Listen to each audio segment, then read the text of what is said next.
Nangi babaga aiga army base samadu punna leminarambani mana igi thawai asisu kanbirambani aina di karisu tawba ngamkide aduna ngasidi aina nangi passport sembirake masi uredana aina chai matek amakak piba aduda nangna yamna laina tudeki aduga punsinba adudadi tudekpa ngamdedana aduna ikoisu chap mani apunbana pangal oiribani maramasina nakhoi nachalna naw ani punna leyo matam khudingda thanaba yadeko tabiriba amadi medeng tabiriba sungbo hanba maktada ikai khumna jabaga loinana taramna oksari masi amuk pomna makidamakta pujarakliba yamna nungairagadaba film asi Bakers hariba film aduni Bakers hariba film asi 2012 ki November 9 da release tawkiba Kurdish language ki film amani film asi drama amasung family the base tawba wari amani film asida angang anina maru oiba role lawri film asigi rating sing palabada Rotten Tomatoes ta 86% fangi Just Dial da 10 gi manungda 8.5 rating fangi aduga IMDb dana 10 gi manungda 7.5 fangliba rating yamna wangbu film amani film asi language manga da release tawkibani adudi mayam yamna koithoktana film asigi wari da muk lakseraki masida soikiba sithawbu yaurgasu mayamna waro biroi ahanba sinda ulaglibasi sok 1990 gi matamni sinasida angang nupa machin manawani ulai makhoi ani gi maming amana Dana kawi aduga amana Jana kawi makhoi ani asi Superman gi achobo fan soi nongma mafam masida Superman gi film copy maduda machin manaw anina theater da kakatuna thongnaw amadagi film madu yengi makhoi ani na film madu yengduna leiringaida theater gi mapu adu thoglakpada thengnabadagi faraga yamna phubi makhoi ani gi ne haibada malem masida kana amata leitre makhoi ani asi lamja sara haibadu oiduna yamna wana punsigi lanfam masida saruk yadunu leirakpani adubo makhoi gi ahal oiraba uncle amadi lei ahal oiraba misak aduna makhoi bu fajana yengsin bibadi ngamlamde mathang sinda machin manaw anina awang ba mafam amada ka khalakpada arapad chingama yengi aduga mayamba danana manaw Jana da hari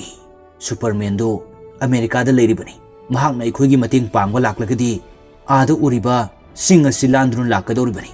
America si yamna lapada lei singa sigi wangwa lanthoklaga leiribani asumna angang oiriba machin manaw anina Superman asi asengbagi lei haina khanjarami Danagi manaw Janana America da Superman lei haiba aduda yamna chatninglami maduda Danana manaw da hari aikhoina America da satke hairabadi yamlabu paisa darkar oi aduga passport su leiba mathau tai asumna makhoi ani wari sanaduna ngaihak leiminarami mathang sinda machin manaw anina lambi da lakpa mi singi khongup kap thaduna paisa tali asumna makhoi ani punsi lelakhibana makhoi anina thabak loiraga dealer amagi manakta lai aduga passport semna na bahai maduda passport adu sembada changba sel sing adu makhoi da suna leramde maramasina upai leitana makhoi ani halaki mathang sinda makhoi na leiriba mafam asida nupi amasu lei nupi asi Danana yamna nungsi jarami Danana nupi adubo lona yengduna matungda tanai nupi asina su Danana mangonda yengliba adu khangi maramasina nupi aduna Danagi manakta laktuna wari sanarami matang asidagi nupi asina su Danabo nungsijai haiba khanglami Danana madu khangbada yamna haraujai numit kharanigi matungda Danagi girlfriend adugi likama miyoi kharana isingda hunthakre haiba khanglami maramasidagi Danana haiba lik adu ising adudagi fangdaba yade haina khanjai Dana iroi bahite adubo magi girlfriend adubo nungsi jabana asiba haibadu kauthoktuna lik takiba mafam aduda songthaduna lik aduthi Danadi iroi bahitebana maram oiraga ising aduda lupthaki adubo hi honba nupa amana ubadagi Danabo ising adudagi lokhat pirami Danana gyan tarakpada lik adu makutna chena paiduna yaurungki Dana yamna harauna lik adu magi girlfriend aduda pirunaba haiduna mayumda chalaki matam asida nupi adu makhoigi family ga punna matam pumnamaki oina America da satkhirgani haina tawrami madu uraga Danana tanaduna lik adu pina na phonai adubu gari adu khamlamdana adumak thawkibana Danana lik adu piba ngamhodana yamna nungai tana yengduna lehauki mathang sinda जनाना मखोइगी uncle अदुगी मनाक्ता लाक्तुन Laramie uncle अदुना जनादा चई मतेक अमा पुथोरक्तुना मसी थुदेउ हाइना P जनाना चई मतेक अदु लौदुना यामना लाइना थुदेइ मदुदा uncle अदुना अमु चई मतेक खरा पुनसिन्नदुना पिरमी अदुगा थुदेउ हाइना high जनाना चई मतेक सिंग अदु लौदुना थुदेक्ननबा यामना कन्ना होनै अदुबो फन कन्ना होनजरबसु चई मतेक सिंग अदु पुनसिनबा अदुना मरम ओरगा जनाना थुदेक्पदि ngamlamde मदु ओरगा अंकल अदुना हरई मसी ओरेदना अइना चई मतेक अमकक पीबा अदुदा नंगना यामना लाइना थुदेकी अदुगा पुनसिनबा अदुददि थुदेक्पा ngamदेदना अदुना अखोइसु चप मानै अपुनबना पांगल ओइरिबनी मरम असिना नखोइ नचलना नाउ अनि पुन्ना लेयो मतम खुदिंगदा थानबा यादेको असुमना हाइदुना जनाबु ज्ञान ताहली मथंगी नुमिता दना अमसुंग जनागी अंकल अदु सिरे मदु उरगा मचल मनाउ अनिमग यामना कन्ना कपी अदुबो असीबना पोलोय ओइख्रबदा करी अमत उपाय लेखिदे मचल मनाउ अनिमग यामना निंगबा काइखि मचल मनाउ अनिमग अवांगबो मफम अदुदा अमुक लाक्तुना नुंगाइतना लei तंजा असिदा दनाना वाल मैप अमा पुथोरक्तुना मनाउदु येंगहली अदुगा हरि अमेरिका से अखोई कंट्री असिदगी यामना लाप नते अदुना अखोई अमेरिका दा चटप ngamgani इमागी लिक्तु योंथोक्लसे अदुगा पासपोर्ट सादुना चलसे असुमना हाइनदुना मथंगी नुमित मचल मनाउ अनिना ममागी लिक अदु पुदुना पासपोर्ट साफम अदुदा लाई पासपोर्ट साबा अदुना लिक अदु येंगलगा पासपोर्ट साबा यारोई हाइना हरकी लिक अदुगी लोकेता याउरिबा ममागी फोटो अदु नुपा अमना उरगा हरि मसिदि अइगी मरुकी नुपीगी फोटोनी वाई असे तारगा दनाना मुखुम लई महाकसे अइगी इमानी नुपा अदुना दनादा अमु हरि नंगी बाबागा अइगा आर्मी बेस अमद पुन्ना लेमिनरंबनी माना अइगी थवाई असिसु कनबिरंबनी अइनदि करिसु तौबा ngamखिदे अदुना ngasiदि अइना नंगी पासपोर्ट सेमबिरगे वाई असे तारगा पासपोर्ट सेंबा डीलर अदुना नुपा अदुदा थिंगलमी मरमदी कोना नुपा अदु अवाबा तागनी हाइदुना मरम मसिदगी दनागी मपागी ममानबा नुपा अदुना मतेंग पांगनिंगलबसु पांगखिद्रे मथंग सिंदा जनाना अंगांग अमगा मार्बल सानरमी मार्बल सानबा अदुदा जनाना ngamduna गधा अमा अंगांग अदुदगी लौरकी जनाना गधा अदुदा तोंगदुना यामना हराउना मयामबगी मनाक्ता लाई तंजा असिदा गधा अदुगी मपु अदु लाक्तुना सौरमलगा गधा अदु अमुक पुदुना चटकी गधा अदु हंदुना पुखिबदा मचल मनाउ अनि अदु यामना नुंगाइ हुंदे अदुबो मथंगी नुमिता मचल मनाउ अनिना गधा मपु अदुगी मनाक्ता लाक्तुना पैसा तुंगसिन जबसिंग अदु पुदुना गधा अदु लैरमी गधागी मपु अदुना मखोई अनिदा गधा असि करिगी लौरिबनो हाइना हंगलपदा दनाना खुमलई अखोई अनि गधा असिदा अमेरिका चटकेदौरिबनी असुमना हाइरमलगा मचल मनाउ अनि अदु गधा अदु तोंगदुना चटकी गधा मपु अदुना अंगांग अनि अदु करिसु खंगजदबनी हाइदुना मपुदा अंगांग अनि अदु अवाबा याउदनबा हाइदुना खुरुमजरमी असोमदना अंगांग अनि अदु गधादा तोंगदुना मखोइगी लेफम मदुदा लाक्तुना ममानबुसिंग अदु उहंदुना यामना हराउजरमी असुमना मखोइ अनि अमेरिकादा चटनबा हाइबदा जनाना अमेरिका चटपा अदु पामलमदे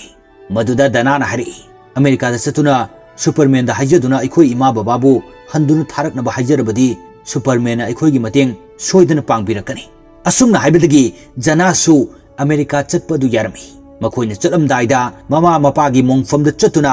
जनाना ममा मपादा हाइ अखोइ अनि अमेरिकादा चतुना सुपरमैन बु पुदुना लाके सुपरमैना मफम मसिदा लाक्तुना हिंगहलगनी इमागा बाबागसु असाबा मफम मसिदा कुइना लेररोय अखोइगा पुना लेमिनरदबनी असुमना हाइरमलगा चाना थकनबा थौरांग तौदुना ममानबा मयाम अदुना थिंदोरक्तुना अमेरिका चटनबा हाइदुना मचल मनाउ अनि अदु गधा अदुदा तोंगदुना लाई मखोइ अनिना ममानबा सिंग अदुदा अखोइ अमेरिका चतुना सुपरमैन बु मफम मसिदा पुदुना यामना थुना मु हलकनी मफम मसिगी अवाबा खुदिंगमक सुपरमैन फहलगदबनी असुमना हाइरमदुना मखोइ अनि थौलक्तुना असुम लाई मखोइ अनि अमेरिका दा चटले हाइदुना यामना हराउजरमी जनागी डायरी अमसु लई डायरी अदुदा मियोइ कयागी ममिंग इसिंदुना थमी मिसिंग अदुगी मरक्ता सदाम हुसैन गी मिंगसु यावी मरमदी सदाम हुसैन न मरम ओरगा वार तौबदा मखोइगी मवा मपा अदुसु सीखिबना असुमना मखोइदा लाक्चरखिबा मिसिंग अदुगी ममिंग सिंग अदु इसिंदुना पाइरमी मखोइ अनि यामना नुंगाइतना गधा अदुदा तोंगदुना अदुमक चले ꯃꯈꯣꯏ ꯑꯅꯤꯅ ꯃꯔꯛ ꯃꯔꯛꯇꯁꯨ ꯄꯣꯊꯥꯏ ꯑꯁꯨꯝꯅ ꯂꯥꯛꯄꯗ ꯅꯨꯃꯤꯠ ꯅꯤꯅꯤ ꯁꯨꯔꯛꯂꯝꯃꯤ ꯃꯈꯣꯏ ꯑꯅꯤꯅ ꯂꯝꯕꯤꯗ ꯂꯥꯛꯄꯗ ꯀꯣꯜ ꯗ꯭ꯔꯤꯡ ꯌꯥꯎꯕ ꯇ꯭ꯔꯛ ꯑꯃ ꯊꯦꯡꯅꯩ ꯃꯗꯨ ꯎꯔꯒ ꯖꯅꯥꯅ ꯀꯣꯜ ꯗ꯭ꯔꯤꯡ ꯑꯗꯨ ꯊꯛꯄ ꯄꯥꯝꯃꯤ ꯗꯅꯥꯅ ꯃꯅꯥꯎꯒꯤ ꯈꯟꯗꯨꯅ ꯇ꯭ꯔꯛ ꯑꯗꯨꯗ ꯀꯣꯜ ꯗ꯭ꯔꯤꯡ ꯑꯗꯨ ꯂꯧꯅꯅꯕ ꯍꯥꯏꯗꯨꯅ ꯀꯥꯈꯠꯂꯤ ꯇꯟꯖꯥ ꯑꯗꯨꯗ ꯇ꯭ꯔꯛ ꯑꯗꯨ ꯊꯧꯕ ꯍꯧꯈꯤꯗꯨꯅ ꯗꯅꯥ ꯇ꯭ꯔꯛ ꯑꯗꯨꯗꯒꯤ ꯀꯨꯝꯊꯕ ꯅꯪꯍꯧꯗꯅ ꯇ꯭ꯔꯛ ꯑꯗꯨꯗ ꯑꯗꯨꯃꯛ ꯌꯥꯎꯈꯤ ꯃꯇꯧ ꯑꯗꯨꯗ ꯖꯅꯥꯅ ꯇꯧꯐꯝ ꯈꯪꯗꯗꯨꯅ ꯒꯙꯥ ꯑꯗꯨ ꯀꯟꯅ ꯆꯠꯅꯅꯕ ꯍꯥꯏꯗꯨꯅ ꯍꯣꯠꯅꯩ ꯑꯗꯨꯕꯨ ꯒꯙꯥ ꯑꯗꯨꯗꯤ ꯂꯝꯁꯥꯡ ꯂꯥꯛꯄꯒꯤ ꯋꯥꯔꯗꯨꯅ ꯑꯗꯨꯃꯛ ꯂꯦꯞꯂꯒ ꯂꯩꯔꯝꯃꯤ ꯖꯅꯥꯅ ꯒꯙꯥ ꯑꯗꯨꯗꯒꯤ ꯀꯨꯝꯊꯗꯨꯅ ꯇ꯭ꯔꯛ ꯑꯗꯨꯒꯤ ꯃꯇꯨꯡꯗ ꯇꯥꯟꯅꯩ ꯑꯗꯨꯕꯨ ꯇ꯭ꯔꯛ ꯑꯗꯨ ꯑꯗꯨꯃꯛ ꯊꯧꯗꯨꯅ ꯆꯠꯈꯤ ꯖꯅꯥ उपाय लेतना मयाम्बगी माइकईतबु येंगदुना लेफौई असुमना मचिल मनाव अनि अदु थौदोक असिदगी लापनखि जनाना अमुक गधा अदुदा तोंगदुना ट्रक चटखिबा लंबी अदुदा यामना नुंगाइतना अदुमक लाई जनाना असुम लाकपदा लंबीदा अहल अमा थेला चिंगदुना चलंबा थेंगनै मदुदा जनाना गधा अदुदा थेला अदु पानसिलहंदुना अहल अदुसु तोंगहनबिदुना पुरई असुमना अहल अदुगा जना किलोमीटर कया लाकबा मतुंगदा अरापद नुपा अमा चलप उई नुपा अदु अतई कनासु नते मयाम्ब दना अदु ओरमी मधु उरग जना हरावबगी पनखै लैतना गधा अदुदगी कुमथदुना मयाम्बगी माइकै अदुद चेंसली अदुगा मखोई अनि उनदुना चेन कोनसिनै असुमना मचिल मनाव अनिना यामना वाजरंब अदु मिकुप असिदा कोखी दनाना कोल्ड ड्रिंक अनिसु मखुत पाइदुना पुरई अदुगा मचिल मनाव अनि थकमिनै मथंगी सिंदा मखोई अनि पुंग कया चंगना असुम लाकपदा वारदुना मफम अमद पोथाई हारिबा मफम असिदगी मखोई अनि ngन्न चटप तारमी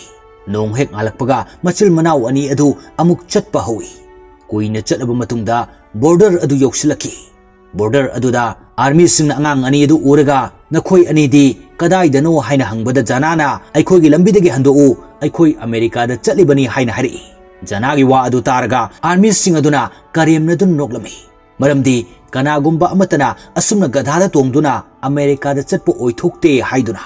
आर्मी सिंग अदुना मखोई अनिबु चलहंदना अमुक हलनकी मखोई अनिना लंबीदा नुपा अमा थेंगनै हारिबा नुपा असिना मीसिंगबु अरोनबा लंबीदा बॉर्डर लांथोकपदा मतेंग पांगदुना पैसा तानबो ओरमी दनाना मखोई अनिबुसु बॉर्डर अदु लांथोकपियो हाइबदा नुपा अदुना यारखिदे अदुबु कन्ना हाइजबदगी नुपा अदुना मखोइगी गधा असि योनथोकलो अदुगा फंगलकपा पैसासिंग अदु पुरओ अइना नखोई अनि बॉर्डर लांथोक हनबिरगे हाइन हाइरखि मरम असिना मखोई अनिना गधा अदु योनथोकननबा हाइदुना मफम अमदा लाक्तुना लei हाइरिबा मफम असिदा दनाना नुंगसिजबी मागे गर्लफ्रेंड अदु दनाना उरमी पंथब तौदना नुपी अदुगी मतुंग इनदुना चटलगा मखोई अनि थेंगनदुना वारी सानरमी दनादा मागे गर्लफ्रेंड हारि अई अमेरिका चते मफम असिदा अइगे अंती अमगी मनाक्ता लei असुमना हाइरमलगा हौगतुना चटकी दनादी मागी girlfriend फंगजरे हाइदुना यामना हराउजरमी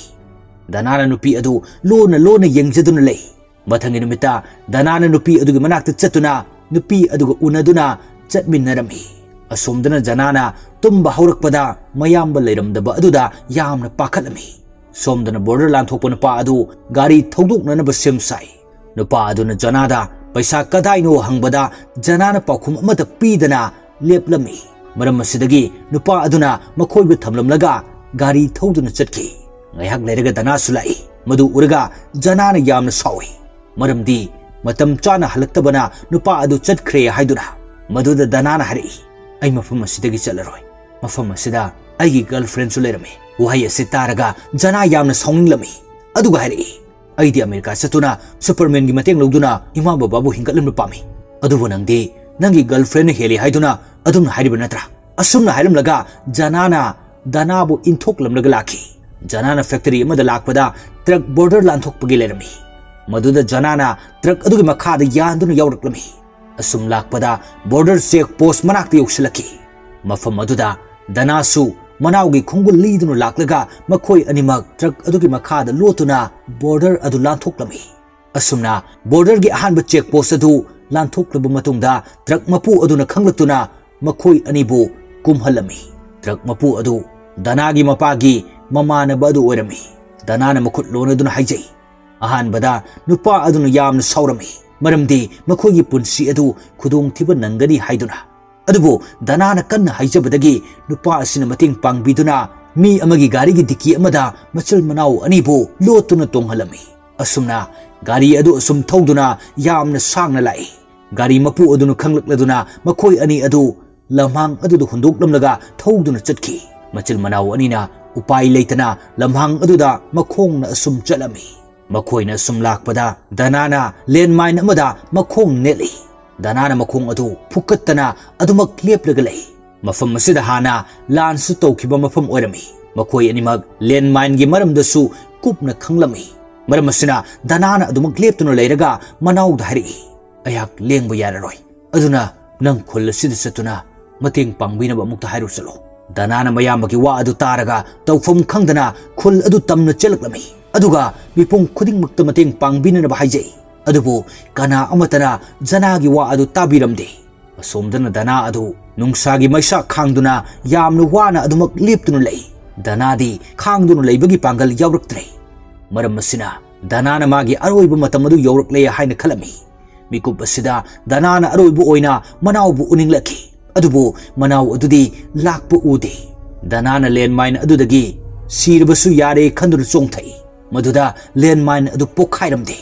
mato si uraga dana yamna ngai patang asidagi aikhoina khangi madudi mafam asida leiriba landmine sing asi lan adu loikibadagi deactivate tawduna thamba oirami